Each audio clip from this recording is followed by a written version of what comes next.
Ayushmann Khurrana to discuss cinema for New India. May I also call upon TV9's Krishna Kumar to conduct this session.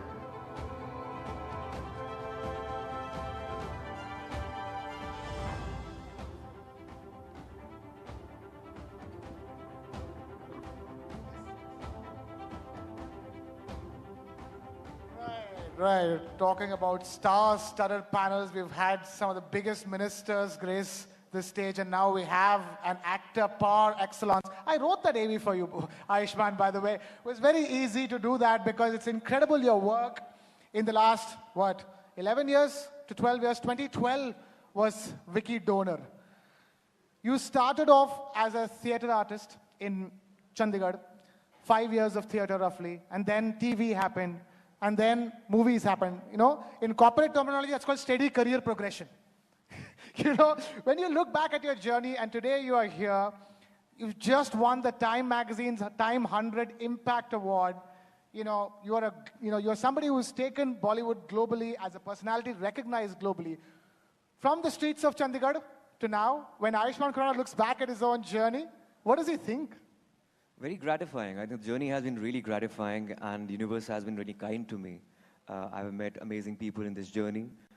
Started as a radio presenter, television anchor, from taking interviews to giving interviews, knowing actors as a journalist, and then giving interviews. I think it's quite surreal. Nobody knows that I said no to 6 films before signing up with Vicky Donor, because I always thought that being an outsider, I will never get a second chance. तो पहली ball पर sixer मारना ज़रूरी था, otherwise मेरा option नहीं था कोई. So yeah, as I said, universe has been really kind to me. Hard work सभी करते हैं, but yeah, I've met great people in this journey. Humility, of course, why not? After all the success. But okay, the reason why I'm asking you this is that you're talking about refusing 6 films before Vicky Donor happened. From Vicky Donor to now, you've done films where the story is the star. In an industry that is obsessed with larger-than-life stardom and personalities, you chose every single time. I mean, I've been a fan of everything from Vicky Donor to Badhai Ho, to Andhadhun, for which you won the national award. The story is the star, consistently, not once, not just the first time. What was it like doing that, being part of Bollywood? You know, my father, my late father, he once told me, if you're on a superstar, you should go for a superscript. So I always chose scripts which were real, authentic, clutter-breaking, novel. They ushered some kind of social change or a social conversation. And it happened over the years. I started with Vicky Donor, then Dam Laga Ke Ish, or Badhai Ho, or Shubh Mangal Savdhan, Zyada Savdhan, Andhadhun, Article 15. Every single one. You can count every single one of your movies. But again, I've always never believed in this ecosystem or the hierarchy which has been made, the star-driven industry. Of course, it is. But having said that, I think this super scripts or maybe these kind of novel ideas, they've ushered me to stardom. And I'm proud of all the collaborators with me, which joined me. And yeah, in future also, I'll keep on doing roles which are relatable. And I like to play this ordinary man in an extraordinary situation. So that's been a common thread in my films. So I love doing that.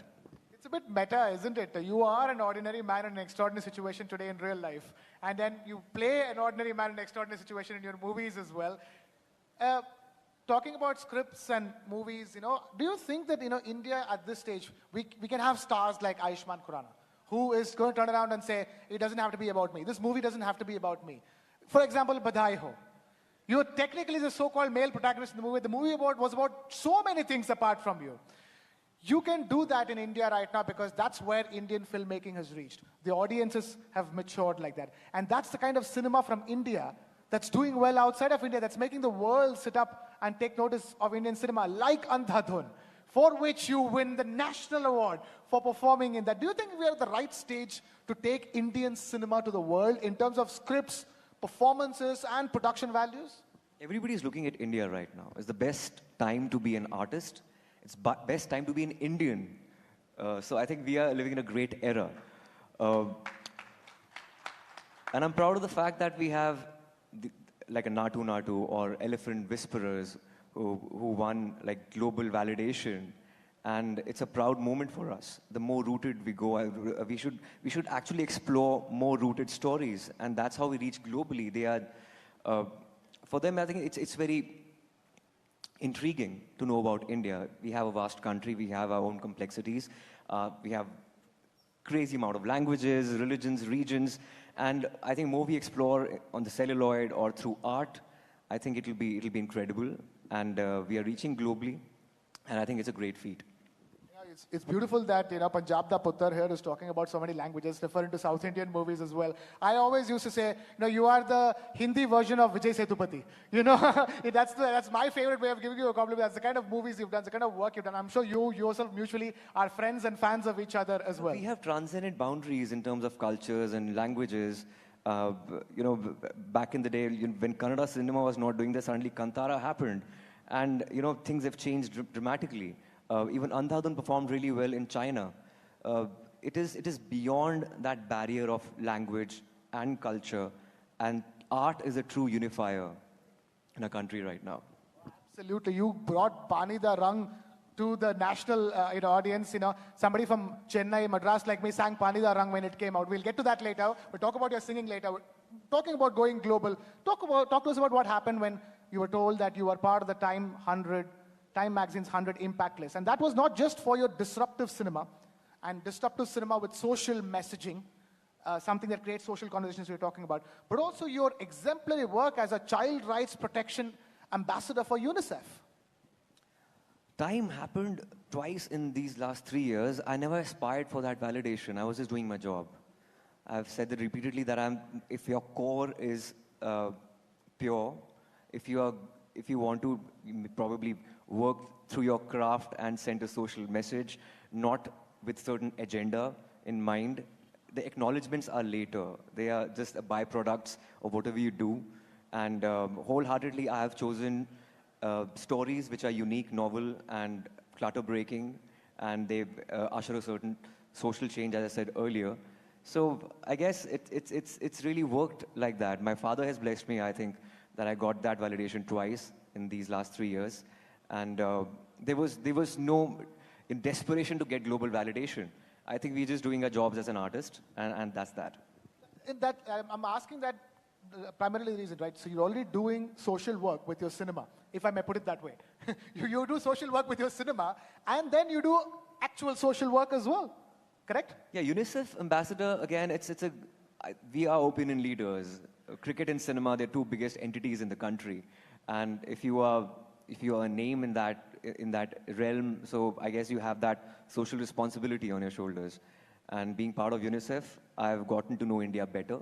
It comes through my street theater personality, where I've gone from to big cities to smaller cities during my college days with my theater group, traveling in sleeper trains and knowing India really well. I think it has worked because I have experienced this during my college days as well.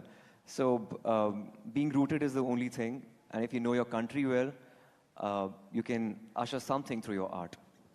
Sleeper trains to private charter flights, huh, Ayushmann?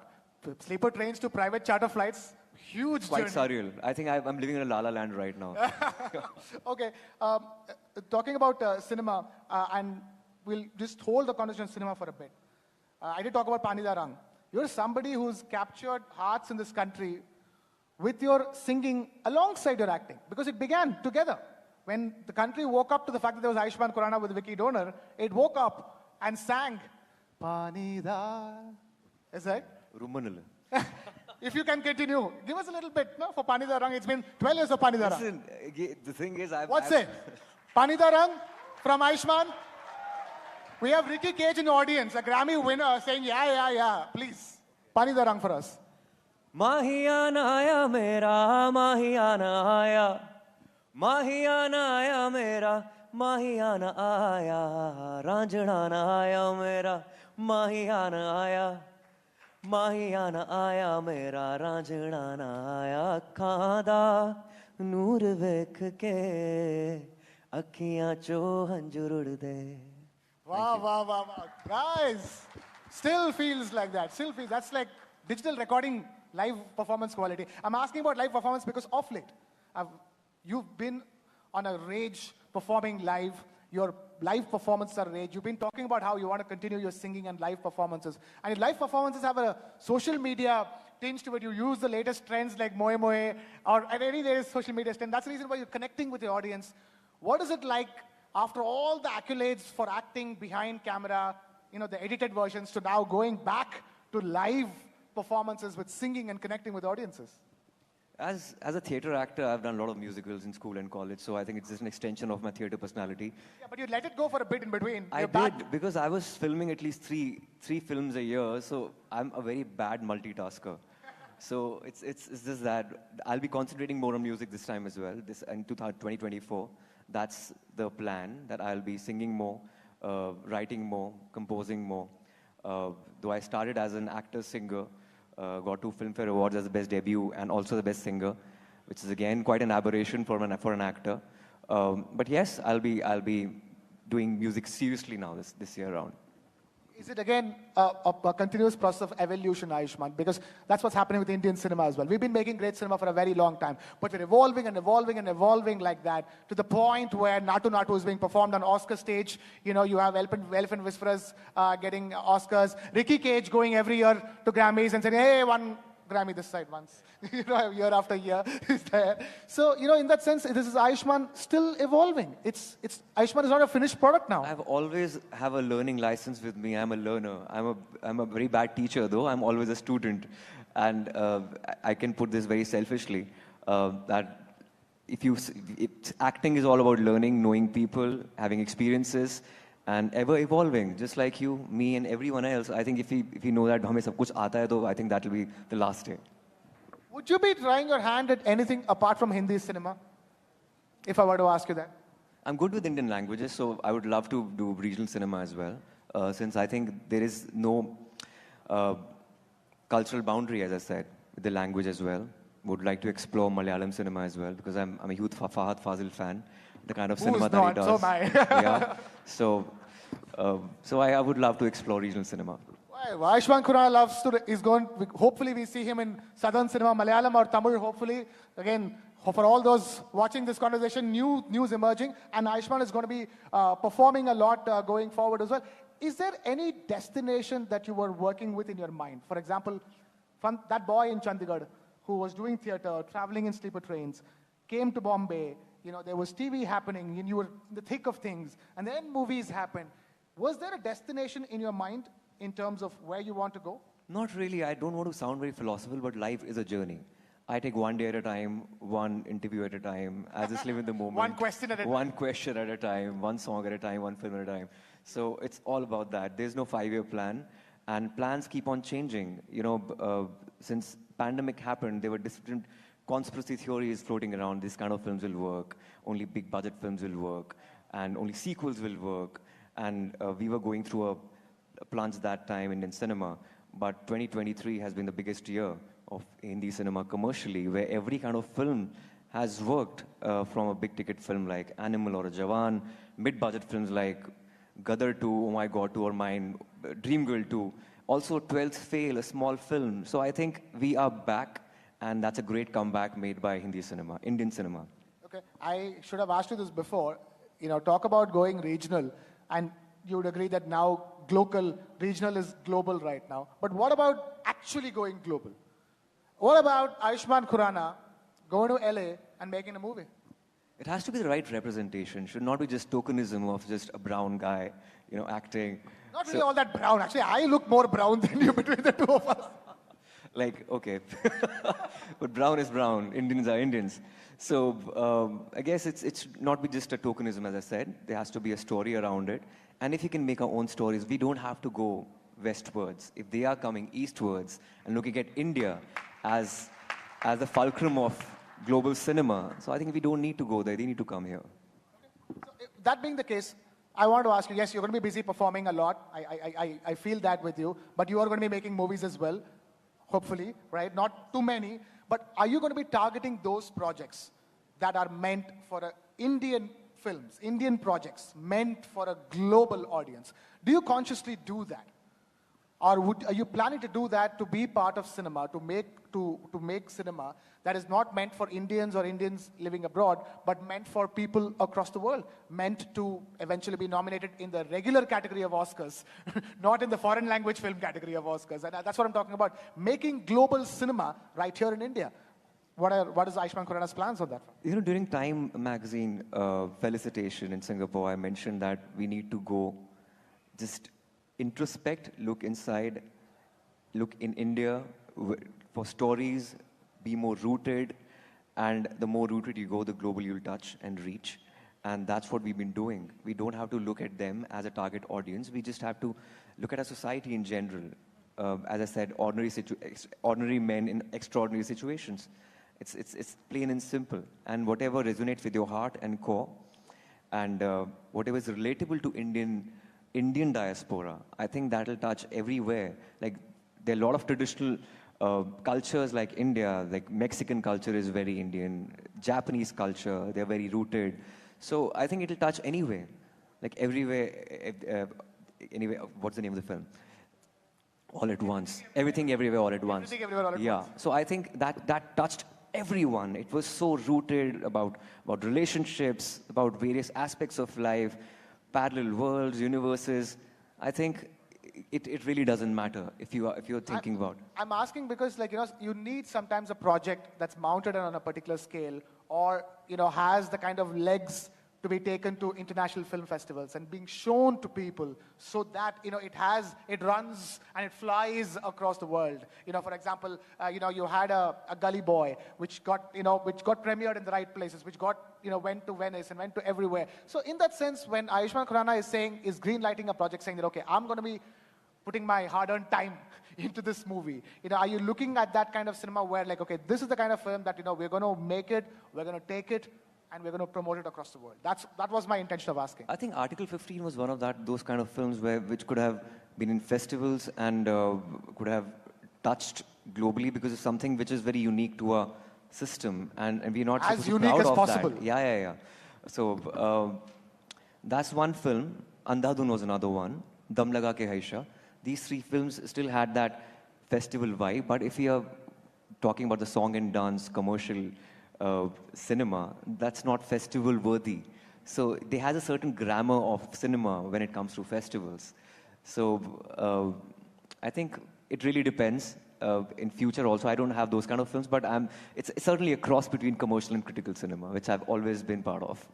I have a very selfish reason for asking this question. You've done everything. You've done that so-called middle-of-the-road cinema, which became the main road. Eventually, you won the national award. I just want you to win an international award for your acting, because, ladies and gentlemen, let's put our hands together. What a phenomenal actor this man is. Thank you, man. Thank Keep you. saying I keep playing the everyday man, the regular guy, but it takes some effort. I'm telling you about, there are, it's not just Ayushmann. He's talking about the regional cinema. There's somebody like Mr. Vijay Sethupathi, Mr. Ayushmann Khurrana, all these people who say, oh, we're just playing regular people, but they're doing such phenomenal performances. I'm asking this only because hopefully future, one of these films earn you that Oscar or that recognition globally for you as an actor. But I'm afraid, Ayushmann, we've completely run out of time here on this conversation. I'm wishing you the very best with your performances, and your acting and your movies, and global recognition is just a single twitch away. Thank you so much, Krishna. Thank you so much. And you've been a wonderful audience. Ladies and gentlemen, big round of Thank you, applause for everyone. Mr. Thank you, Ayushmann Khurrana. Ladies and gentlemen, your youth icon, Ayushmann Khurrana. Many thanks for gracing this occasion, Ayushmann.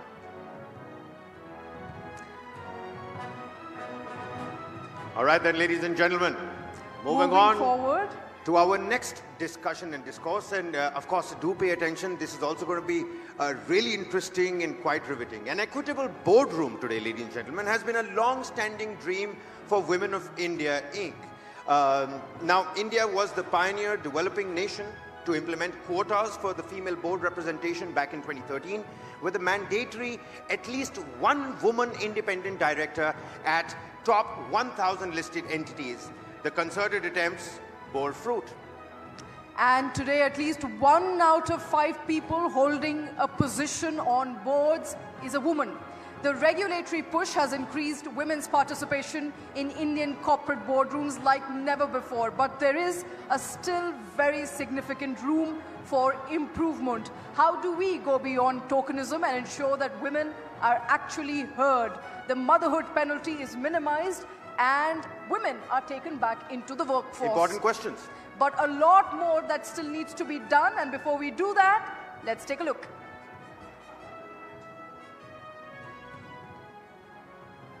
Well, ladies and gentlemen, this is in fact an important discussion that is going to take place. All those important questions that Shweta just right now put forth for everybody.